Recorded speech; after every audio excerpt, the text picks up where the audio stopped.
Nous prenons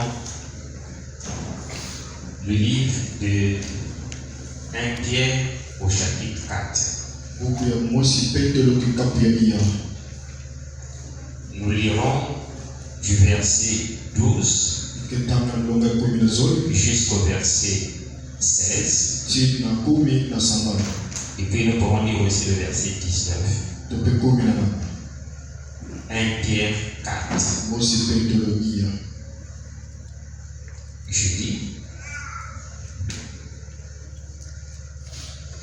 Bien-aimés, ne soyez pas surpris comme d'une chose étrange qui vous arrive, de la fournaise qui est au milieu de vous pour vous éprouver. Réjouissez-vous au contraire de la part que vous avez aux souffrances de Christ, afin que vous soyez aussi dans la joie et dans l'allégresse lorsque sa gloire apparaîtra.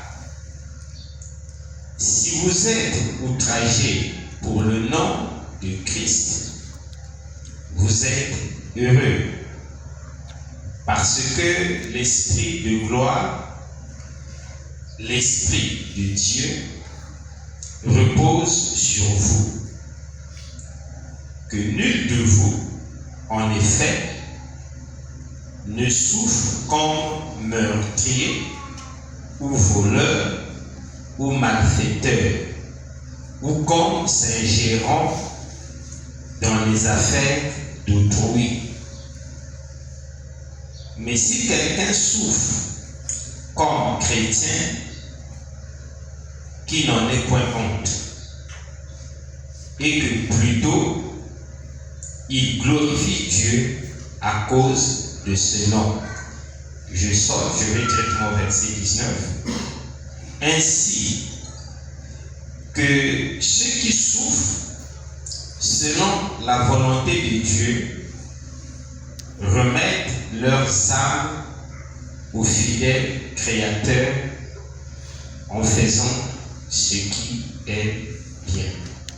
Que le Seigneur bénisse sa parole.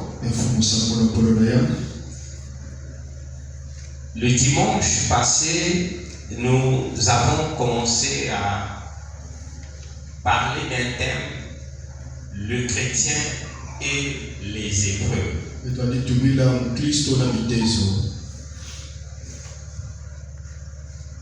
Nous avons pour cela défini ce que c'est une épreuve. En général, une épreuve, c'est un malheur, c'est une difficulté, c'est un problème, c'est en général quelque chose de négatif dans la vie d'une personne, dans la vie d'un croyant.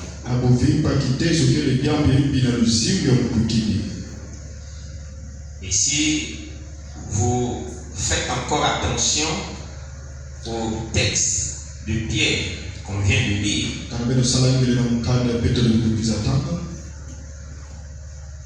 le Seigneur est en train de nous montrer, de nous préciser, de nous rappeler que toute souffrance dans la vie d'un chrétien n'est pas une épreuve. C'est là où l'Écriture nous rappelle que nul en effet ne doit souffrir parce qu'il a tué, parce qu'il a volé, parce qu'il a fait ce qui est mauvais, ou parce qu'il s'est ingéré dans les affaires d'autrui. Les affaires d'autrui, autrui là peut être une personne. Tu es allé entrer dans un problème qui n'est pas ton problème. Après, il y a eu des retours. Ce que tu vas souffrir n'a rien à voir avec Dieu, avec l'épreuve. Autrui, mais c'est beaucoup plus le diable. Parce que dès que nous sommes là, il y a les affaires de Dieu, c'est les affaires de notre Père. Ce qui est à Dieu est à nous. Qu'est-ce qui est à Dieu? Ce qui est à Dieu, c'est tout ce que la parole de Dieu autorise à un enfant de Dieu de faire. Mais ce que la parole de Dieu interdit à un enfant de faire, ça appartient à autrui.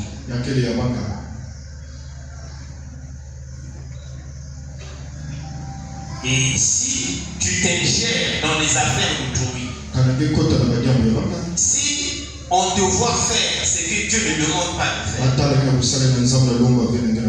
Dieu te rappelle, puis tu peux par la suite en subir les conséquences. Et dans ce cas, ne parle pas de l'épreuve. Ce n'est pas une épreuve. Ce n'est pas une épreuve. Donc l'épreuve, finalement, c'est un malheur qui nous frappe. Alors que, logiquement, on ne le mérite pas. On n'a rien fait de mal, mais le mal nous atteint. Et Dieu le sait. Et Dieu laisse faire. Pourquoi Dieu laisse faire? Parce qu'il a un but. Et parce que Dieu a un but avec le malheur ou le mal qui t'atteint, c'est ce que nous appelons l'épreuve.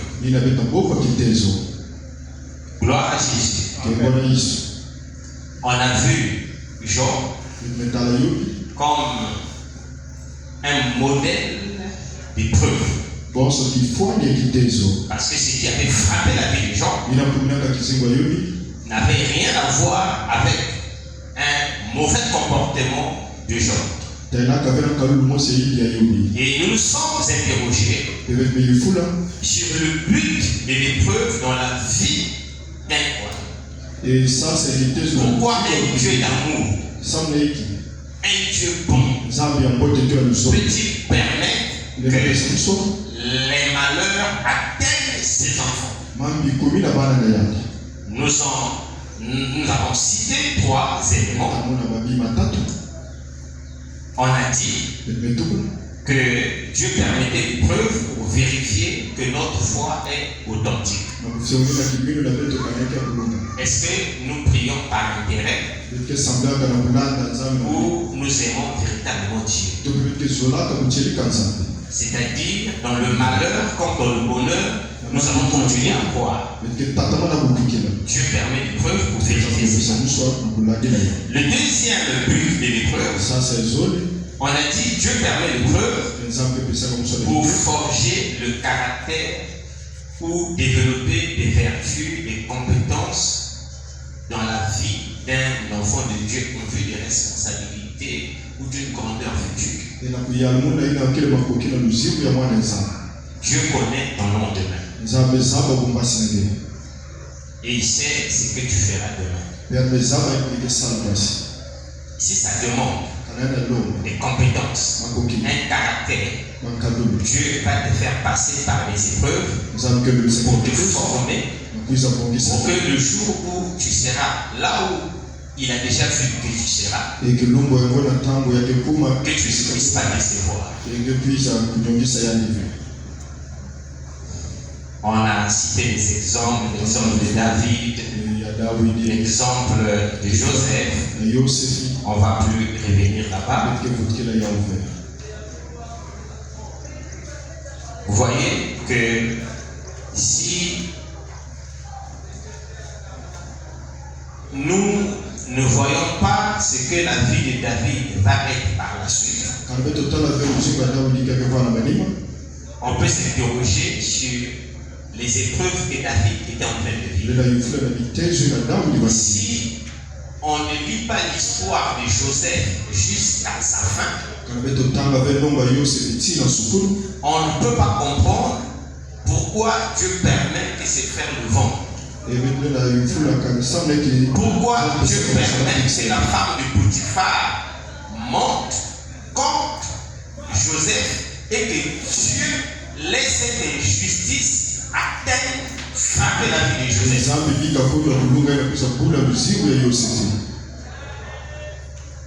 Mais il faut connaître la fin de la vie de Joseph pour savoir pourquoi Dieu a permis que ses frères, que tous ces malheurs nous fassent. Tu ne connais pas la fin de ta vie. Moi aussi, je ne connais pas la fin de ta vie. Les hommes te voient et ils se moquent de toi. Ils s'interrogent sur ton Dieu. Ils ne connaissent pas la fin de ta vie. S'ils connaissaient la fin de ta vie, ils comprendraient pourquoi Dieu te fait passer ce que tu vis. Dieu, pourquoi tu nous caches ces choses? Vous savez, Joseph, il avait déjà, nous l'avons dit dimanche passé, il avait déjà reçu par des visions qu'il serait grand. Mais quand les malheurs ont commencé à frapper Joseph, Joseph a oublié les visions. Joseph ne croyait plus ses visions. Il y a des gens, des sœurs, Dieu l'avait montré en train de se marier. Il y a des gens, Dieu leur avait montré avec des enfants. Il y a des gens, Dieu avait montré qu'ils ont une vie aisée. Dieu l'avait montré en pleine santé. Et ils ont cru à un moment donné qu'ils vont voir ces choses. Mais les jours passent, les semaines passent, les années passent. Mais ils voient pas ces choses. Et à un moment donné, ils ne croient plus en ça. Ils ont oublié ça. Mais c'est que tu as prévu dans ta vie. Tant que tu le restes fidèle, même si toi-même tu n'y crois pas, ça se fera. Que tu crois, que tu ne crois plus, ça se fera. Reste juste fidèle à Dieu. C'est ce que Joseph avait fait. Joseph ne croyait plus qu'il va arriver sur ses frères. Mais tout ce qu'il savait, c'est que même dans le malheur, il devait continuer à dépendre de Dieu. Il devait continuer à faire confiance à Dieu. Il ne devait pas trahir Dieu. Et Dieu aime la fidélité. Quand tu te montres fidèle, Dieu te montre sa fidélité. En réalité, Dieu est toujours fidèle. Mais c'est notre infidélité, notre inconstance qui nous éloigne de la fidélité. Bon, on ne va plus revenir sur l'épreuve qui forge le caractère. Alors, le troisième point du but de l'épreuve, c'est que l'épreuve nous apprend à dépendre de Dieu. Dieu peut permettre l'épreuve pour dépouiller son enfant. Pour que cet enfant ne s'appuie pas sur quelque chose qu'il a. Pour que cet enfant réalise qu'il est ce qu'il est, pas à cause de lui-même. C'est parfois difficile à expliquer quand on ne s'appuie pas sur quelque chose. Alors, vous prenez le livre de Daniel, chapitre 4. Nous n'allons pas lire, mais vous notez Daniel chapitre 4. Nous voulons expliquer Pourquoi Dieu permet des épreuves? Pourquoi tu es en train de passer certaines situations de ta vie? Dans Daniel 4, il est question d'un homme. Cet homme s'appelait Nebuchadnezzar. Il était le roi d'un royaume quelconque, un royaume comme les autres royaumes. Et Dieu, bien que cet homme était païen, Dieu a élevé cet homme. Il a grandi son royaume. Il a rendu puissant. Et le Dieu est venu lui parler. Il a dit Nebuchadnezzar, je suis un roi païen, mais moi je t'élève. Moi le Dieu créateur, je vais t'utiliser comme une chicotte, comme un fouet pour frapper mon peuple Israël, mon peuple Juda. Tu vas détruire ce royaume parce que les enfants de Juda, les enfants d'Israël m'ont abandonné. Tu détruiras la ville, tu détruiras le temple et tu prendras les enfants d'Israël, tu les emmènes en déportation. Comme ça, ils sauront que je suis Dieu. Je suis un père. Même si je les aime, mais je peux les châtier aussi. Parce qu'il aime bien châtier. C'est ce que Nebuchadnezzar a fait. Et quand il a détruit Jérusalem, il a pris quelques enfants d'Israël, tels que Daniel, Shadrach, Meshach, Abednego. Il les a emmenés là-bas. Et il travaillait pour ça. Alors Nebuchadnezzar est devenu grand. Il est devenu grand. Mais dans sa grandeur, il a commencé à croire que s'il a bâti cet empire, c'est par sa force, c'est par sa puissance. Il a commencé à demander qu'on puisse l'adorer. Il fabrique une image. Il dit tout le monde, pendant un bon moment, ne peut plus prier un autre Dieu, sinon lui. Jusqu'à ce qu'un jour, lui-même il a fait un songe. Dans son songe, il a vu un grand arbre. Cet arbre avait plusieurs branches, un grand, beaucoup de feuilles et de bons fruits. Et les oiseaux du ciel venaient se poser sur ces branches-là et venaient aussi prendre leur abri, venaient s'abriter sous cet arbre. À un moment donné, dans la vision de Nebuchadnezzar, il voit cet arbre-là être coupé. L'arbre a été coupé, mais pas à la racine. Le tronc a été coupé, mais les racines sont restées. C'était une vision. Et puis dans la même vision, il voit une personne qui devient comme un animal, qui ne veut plus vivre dans la ville, qui préfère être dans la forêt, mangeant les herbes. Quand il se réveille, il ne comprend pas la vision. Il appelle les sages, ceux qui sont capables d'expliquer les songes. Et quand les sages viennent, aucun d'eux n'arrive à expliquer la vision. Il fait appel à Daniel. Il explique le songe à Daniel.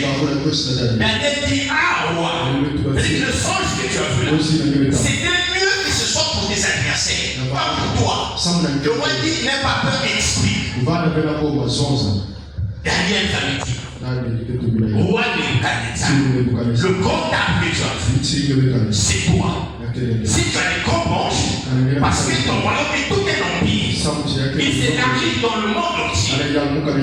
Et si tu vois qu'il y a des fruits, des bons fruits, mais regarde la gloire de Babylone. Et tu vois des oiseaux venir prendre leur abri là-bas. Ça veut dire que les peuples, les royaumes sont soumis à toi. Comme toi. Mais si cet arbre a été coupé, mais c'est l'œuvre de Dieu. Pourquoi? Parce que tu t'es glorifié. Parce que tu penses que Dieu est devenu ce que Dieu est devenu par ton intelligence. Tu es devenu ce que Dieu est devenu par ta force. Alors Dieu a voulu te diminuer. Il a voulu te baisser. Il a voulu te réduire à néant pour que tu comprennes que l'élévation vient de lui.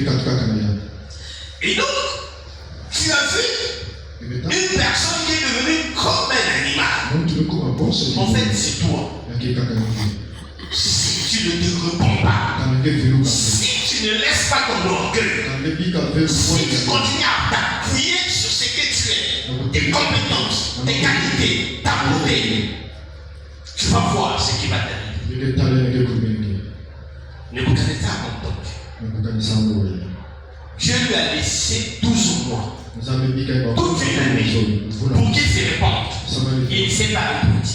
Et un jour, Nebuchadnezzar, un roi, a fui la maison. Les serviteurs l'ont cherché. Ils l'ont vu se rendre dans la forêt.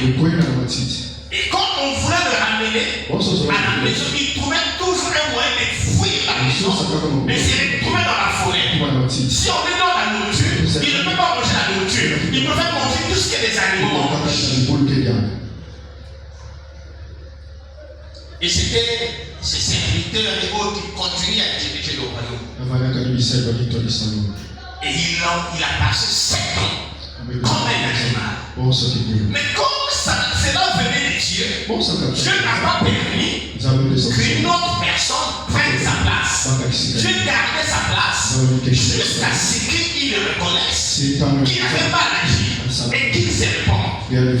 Et quand il s'est répandu, Dieu l'a restauré. Dieu l'a restauré. Voyez l'épreuve que Nebuchadnezzar était en train de vivre.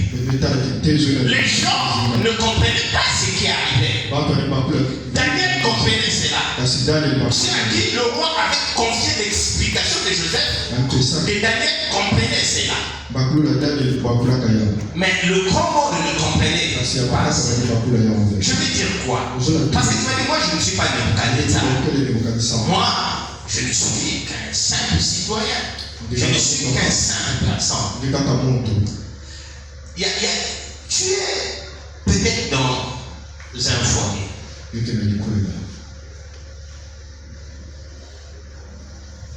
Et comment tu te comportes dans ce foyer?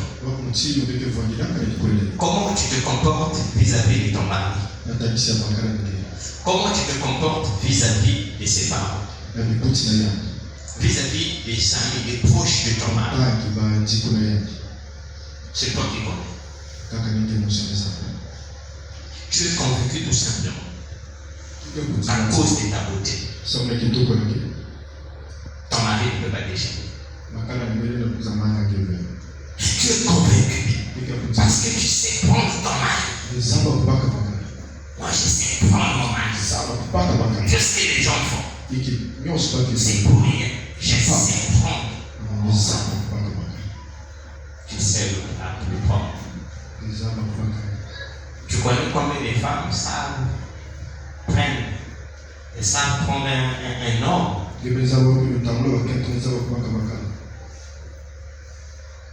Mais elles ne sont pas dans le foyer. Elles savent pas.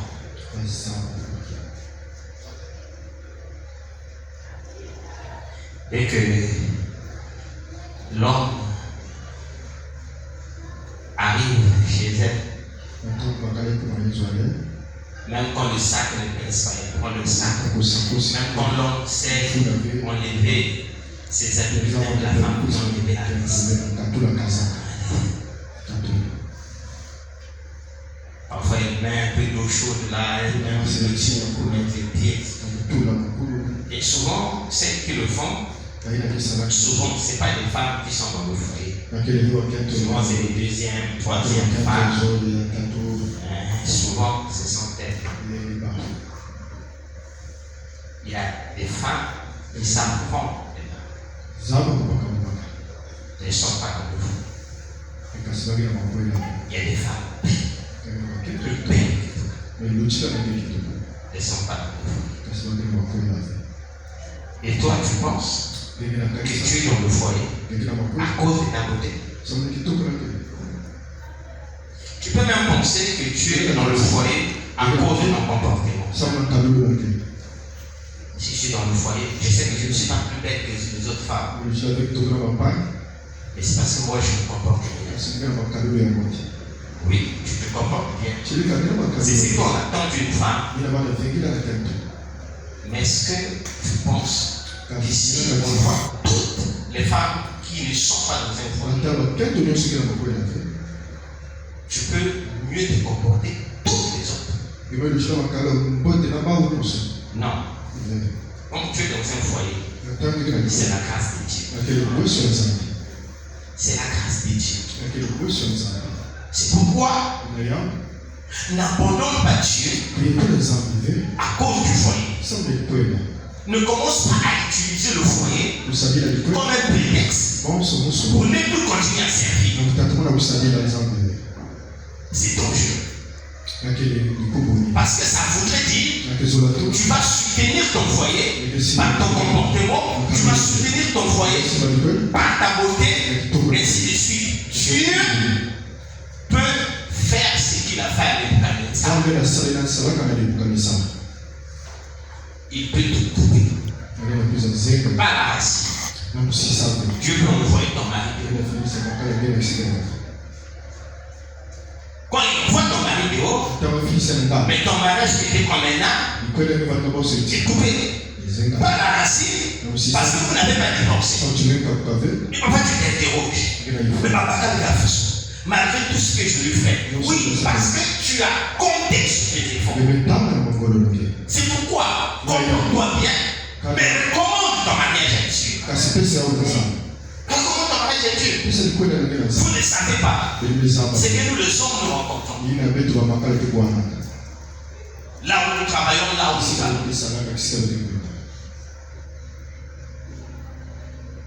C'est compliqué la vie.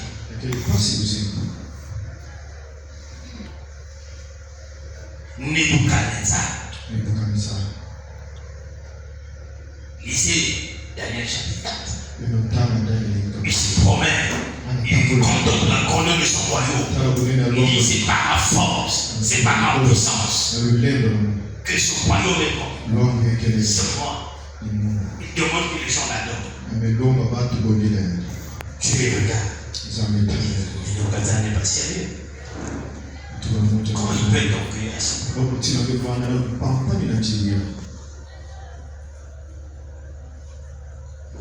Il y a un homme qu'on appelle Moïse. Moïse, le sauveur d'Israël. Quand je dis le sauveur, c'est celui que Dieu a utilisé pour sauver Israël. Moïse a grandi comme un prince d'Égypte. Il ne connaissait pas ses origines. Parce qu'il avait été élevé dans la maison du roi, du pharaon. À 40 ans, je ne sais pas qui est venu lui dire que tu n'étais pas égyptien, que tu étais hébreu. Alors il a commencé à nourrir les ambitions de délivrer Israël.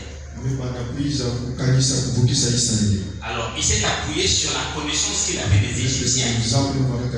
Il s'est appuyé sur sa position de prince. Et un jour, il s'est attaqué à un Égyptien. Il a tué l'Égyptien. Un autre jour, il a vu deux enfants d'Israël en train de se battre. Il est venu se séparer. Et il y a un qui a dit qui t'a établi roi, qui t'a établi juge. Après, il a dénoncé Moïse. Et Pharaon a été au courant que Moïse est en train de vouloir se rebeller contre l'Égypte. Pharaon a décidé d'arrêter Moïse pour le tuer. Moïse, voyant qu'il ne peut pas résister devant la force, la puissance de Pharaon, Moïse s'est enfui sur une terre étrangère. Il s'est retrouvé à Madian.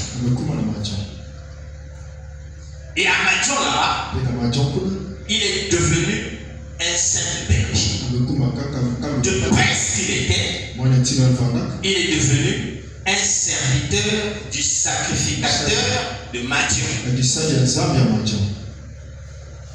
Un simple homme. Jusqu'à ce qu'un jour, Dieu va le visiter lorsqu'il a vu un puissant ardent, un arbre prendre feu sans se consumer.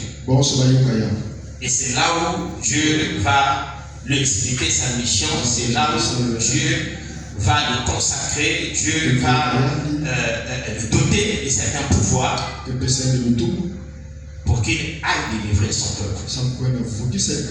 Regardez la vie de Moïse. Il a ses propres compétences. Il a son intelligence. Il a sa sagesse. Ce frère, c'est lui aussi que Dieu a destiné pour délivrer le peuple. Mais s'il délivre le peuple tel qu'il a voulu le faire, ça veut dire que cette gloire va être pour Moïse. Et pour que Moïse comprenne qu'il n'est rien, que par ses propres forces, par ses compétences, il ne peut pas arriver à faire cette œuvre. Je l'expose. Je la baisse.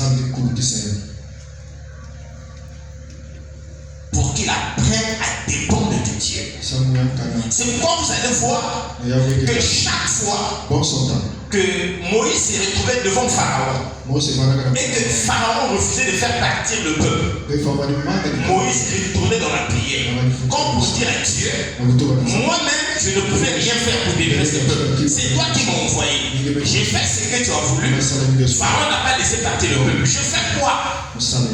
Il dépendait totalement de Dieu jusqu'à ce qu'il a réussi sa mission.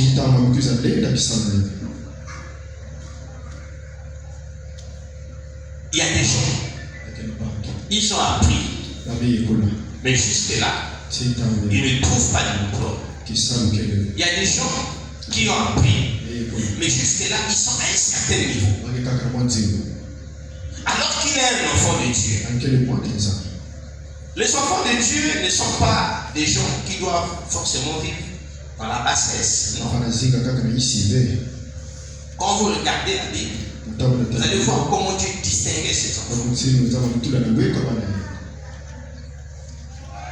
Mais vous voyez que chaque fois que Dieu avait distingué un enfant, Dieu avait élevé un enfant, il avait fait passer par des épreuves. Il avait forgé son caractère. Il avait créé des conditions pour que cette personne dépende de lui. Et toi, tu ne comptes que sur tes compétences. Tu apprends, tu vas laisser, tu fais le CV, tu vas déposer ici, là, etc. Aucun temps d'organiser un programme de prière.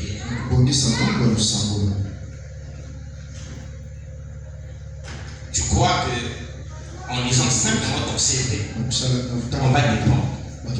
Oui, tu as un bon CV, mais tu connais combien de gens en plus que ton CV?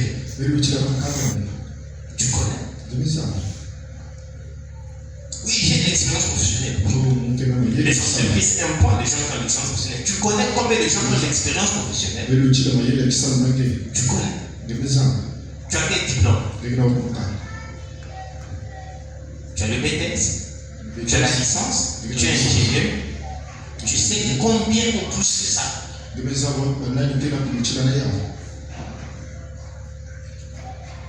Et si donc Dieu voit que son enfant compte sur ses compétences, compte sur son intelligence pour accéder à une fonction, pour accéder à un emploi, pour accéder à une position, Dieu est capable de freiner ton évolution. Parce qu'il sait que si tu arrives à conquérir cette position, parce que tu as compté sur ton CV, c'est là où quand tu vas avoir cette position, même pour apporter la partie de ton argent qui revient à Dieu, tu ne le feras pas parce que tu ne penses pas des portes de Dieu. C'est pourquoi même pour venir à l'église, il faut qu'on t'appelle.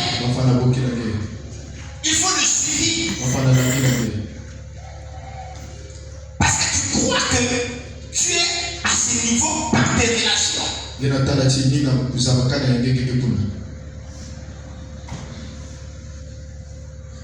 Tu permets l'épreuve pour nous apprendre à dépendre de lui. Il y a une sœur dans la Bible, Ruth. Sœur était jolie, était belle. Quelqu'un l'a aimée. Ils se sont mariés. Après, l'homme l'a aimé.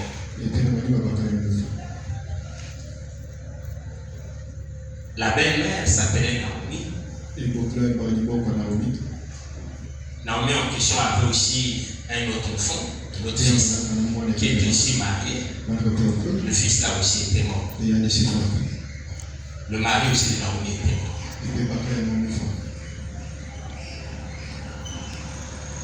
Or, selon leur tradition, qui sont proches de leur tradition aussi, si Naomi avait un autre fils, le fils là devait prendre Ruth comme femme. Naomi n'avait plus aussi de fils. Elle ne pouvait plus aussi avoir de fils, puisque son mari était mort. Ruth était complètement dépouillée. Aucune possibilité de trouver un autre mariage. Voyez comment Dieu peut permettre le dépouillement de quelqu'un. Mais Ruth n'avait rien fait apparemment de mari.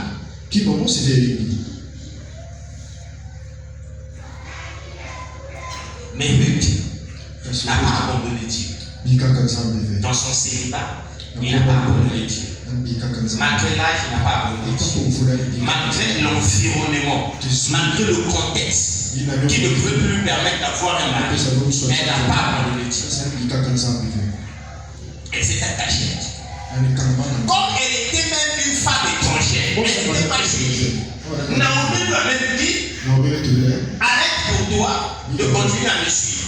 Arrête pour toi de continuer à prier. Retourne pour toi à moi. Retourne pour toi dans le monde. Comme ça, tu vas avoir la possibilité de trouver un mari. Elle a dit non. Maman, non. Là où tu seras, moi je serai. Donc Dieu sera mon Dieu. Ça veut dire que s'il faut, à cause de ma foi, à cause de mon attachement à Dieu, que je meurs célibataire, ce n'est pas le problème. Mais moi aussi, abandonner Dieu, non. Ça touche Dieu. Ça touche Dieu. Elle est en train de vivre. C'est compliqué.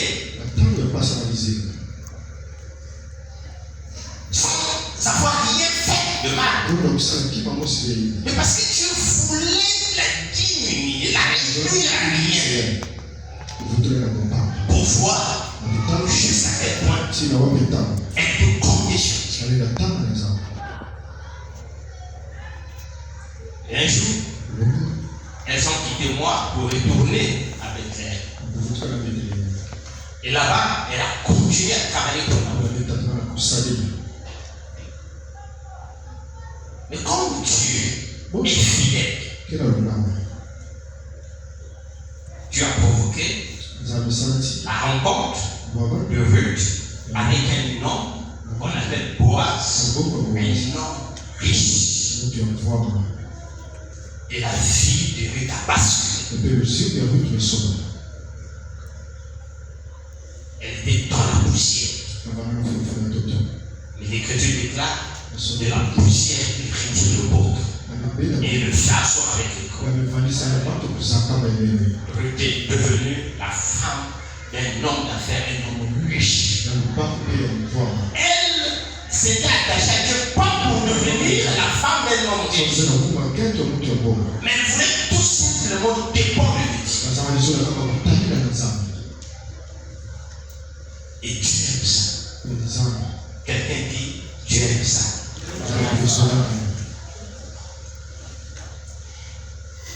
Il faut que tu apprennes à dépendre. Rien de ce que tu es. Rien de ce que tu as ne peut éternellement soutenir ce que tu es ou ce que tu as. Vous savez, dans ce pays, il y a eu des gens qui avaient beaucoup d'argent, qui avaient des entreprises, qui avaient des emplois.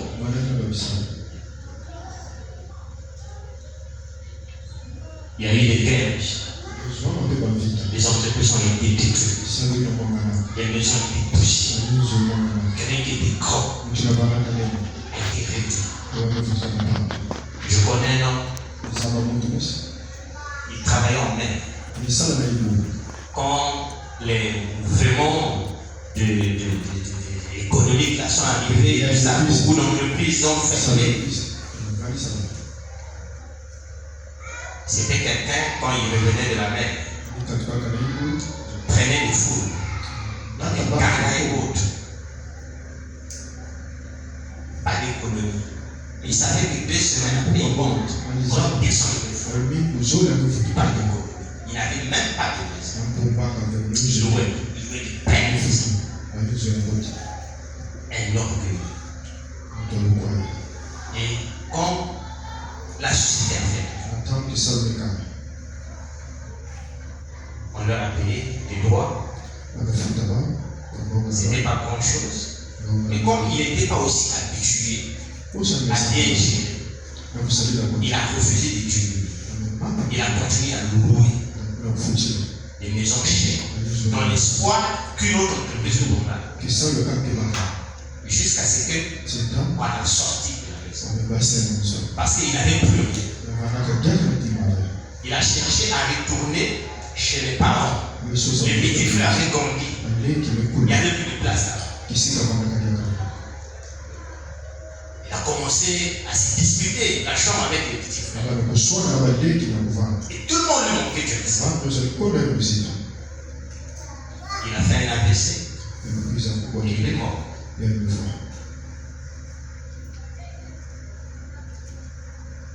Parce que aucune compétence ne peut de manière durable, éternelle, nous soutenir.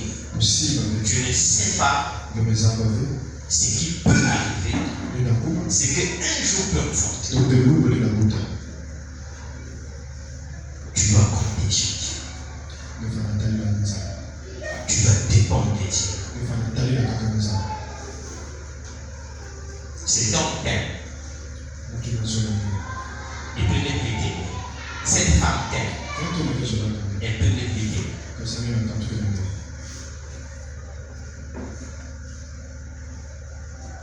Ce commerce tient. Ça tient jusqu'aujourd'hui. Une circonstance peut se faire pour que ce ne soit plus possible. La vie a des rebondissements terribles. Vous voyez par exemple Chardon Farel.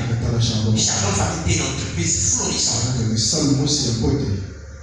Il ne s'attendait pas à quelque chose. Il ne s'attendait pas à ce que les mobile man et les Airtel man commencent. Et quand ce mouvement est arrivé, les gens n'avaient plus à aller garder l'argent là-bas, à faire des transferts, il faut encore s'aligner. Non, depuis le téléphone, l'entreprise est tombée. Tout peut basculer. Mais si tu t'appuies sur Dieu, même quand la chose peut se retourner contre toi, Dieu saura te révéler. Comme Isaac dépendait de Dieu, il creuse un puits pour nourrir son bétail. Les ennemis viennent, ils attaquent, ils bouchent le puits. Isaac va encore aller. Je lui dis, creuse encore. Il creuse. Les ennemis viennent, bouchent. Jusqu'à ce qu'il a creusé un puits. Et Dieu a dit, cette fois-ci, je te mets au large. Cette fois-ci, personne ne touche. Parce que Isaac s'appuyait sur Dieu. Isaac dépendait de Dieu. Apprends à dépendre de Dieu. Terminé. Quand nous avons lu 1 Pierre 4, on a parlé de l'or. Ça, c'est comme la proposition. Vous savez que Dieu est la première image de l'or. Mais les chrétiens sont aussi une image de l'or. L'or peut donc parler de l'éternité. L'or peut parler de la divinité. L'or parle de la gloire. Et le chrétien est souvent typifié par l'or. Mais l'or, on le trouve où? Quand vous voyez quelqu'un avec des bijoux en or, avec des objets en or, il n'y a pas un endroit où vous verrez l'or là en train de briller comme ça. L'or se retrouve soit dans les eaux, soit dans des rochers, sous la terre. Et l'or qui est retrouvé soit dans les eaux, soit sous la terre, comprend des impuretés et remplit des impuretés. Il n'a pas assez de valeur pour déterminer la vraie valeur de l'or. Il faut purifier cet or. Et on purifie cet or comment? On doit l'emmener chez l'orfèvre. On doit l'emmener quelque part où il y a une fournaise et un gros feu. Vous savez, l'eau peut bouillir à 90 degrés.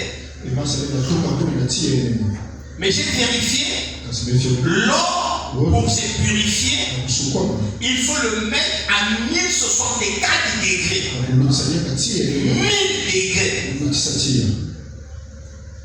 Il faut un grand feu. Ça veut dire que moins grand est le feu, moins pur est l'or. Or, tant que l'or n'est pas assez pur,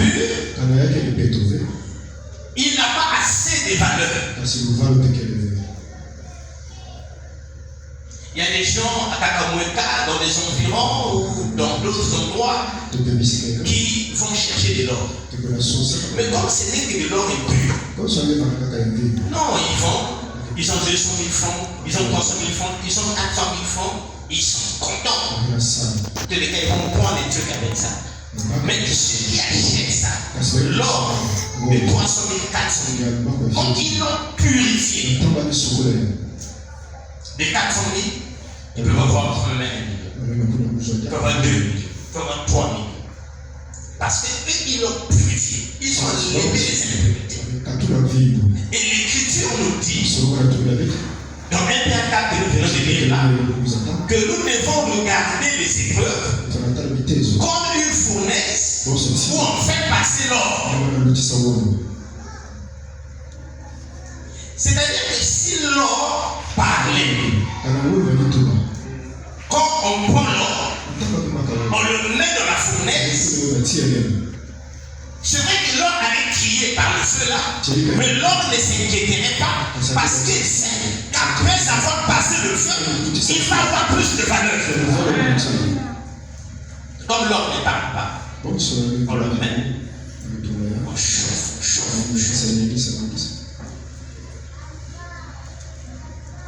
Mais on ne le chauffe pas pour lui faire mal. On le chauffe pour lui donner plus de valeur. Et toi, tu es un homme. Tu es rempli d'impureté. C'est-à-dire qu'il y a encore des choses dans ta vie qui empêchent Dieu de t'emmener là où il veut t'emmener, de t'emmener dans ta destinée, de permettre que la meilleure version de toi-même s'exprime. Mais il te fait passer par les épreuves. C'est pourquoi s'il y a des choses compliquées qui arrivent dans ta vie, la première chose que tu dois faire, c'est d'examiner. Est-ce que ce qui m'arrive là n'est pas la conséquence d'un péché? Si ta prière est sincère, Dieu te montrera que c'est écrit, tu vis là. Ça cause de ceci, ça cause de cela. Et tu te réponds. Et quand tu vas te répondre, tu vas te répondre, tu vas voir que le mal là va disparaître. Tu vas voir que le mal là. Mais si en t'examinant, tu ne vois pas pourquoi tu vis cela, il n'y a aucune justification. Alors dis-toi que tu es en train de passer dans le feu. Alors accepte patiemment de passer par cette épreuve. N'abandonne pas la foi. Au contraire, comme on avait appris au sujet de l'aigle, comme le vent souffle, l'aigle n'abandonne pas son désir de continuer son chemin, mais l'aigle monte, il monte plus haut, de telle sorte qu'il arrive à un niveau où le vent qui souffle ne l'entraîne plus. Et on avait dit que cela veut dire que tu dois t'élever dans la prière. Il dit que j'ai déjà assez prié. Tu n'as pas assez prié. Tu as déjà beaucoup prié, mais tu n'as pas assez prié. Monte encore. Plus il y a le feu, plus ça demande la résistance. C'est pourquoi ce ne sont pas tous les métaux qui peuvent passer par une fournaise, par un feu de degrés. Il y a des métaux qui vont se dissoudre, ils vont disparaître. Mais toi, parce que tu es enfant de Dieu, l'épreuve ne t'emportera pas. Toi, attache-toi à Dieu. Toi, prie. Organise plus de jeûnes. Organise plus de programmes de prière. Sois encore plus fidèle. Regarde la sanctification. Regarde ta vie. Ne permets pas à une impureté de continuer à rester. Et tu verras que tu sortiras comme de l'or. Alléluia. Nous allons prier le Seigneur.